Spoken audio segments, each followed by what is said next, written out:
नाथ भरद्वाज सादर सुनहु बब भंजन रघुनाथ भजु तुलसीदास जी मन मद।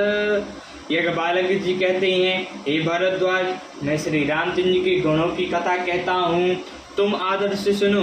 तुलसीदास जी कहते हैं, मान और मद को छोड़कर आवागमन का नाश करने वाले रघुनाथ जी को भजो। हे मिगिरी गुहा एक अति पावनी, बाह समीप सुर सरी सुहावनी, आश्रम परम पुनीत तो सुहावा, देख देव ऋषि मन अति भावा। हिमालय पर्वत में एक बड़ी पवित्र गुफा थी, उसके समीप ही सुंदर गंगा जी बहती थी। वहाँ परम सुंदर आश्रम देखने पर नारद जी के मन को बहुत ही सुहाया। नरी शैल करि विपिन विभागा, भयो रमापति पद अनुरागा, सुमरि हरई श्राप गति बाधी, सहज बमल मन लगई समाधि।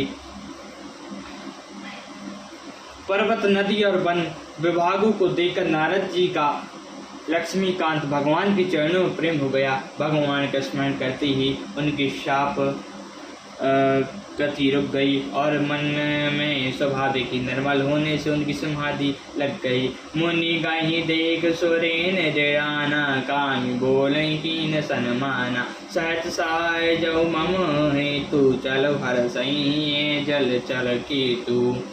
नारद मुनि जी की स्थिति देखकर जब देवराज इंद्र डर गए, तब उसने कामदेव को बुलाकर उनका आदर सत्कार किया और कहा कि मेरे लिए तुम अपने सहाय को सहित जाओ।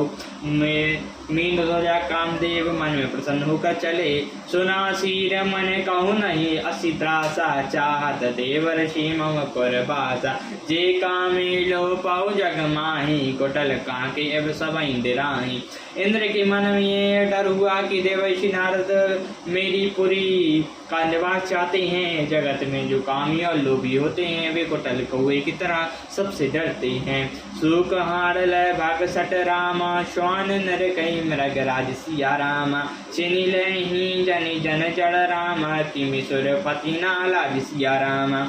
जैसे मूर्ख कुत्ता सिंह को देखकर सूखी हड्डी लेकर भागे और वो मूर्ख यह समझे कि कहीं उसे हड्डी को सेना छीन ले, वैसे ही इंद्र को लाज नहीं आई।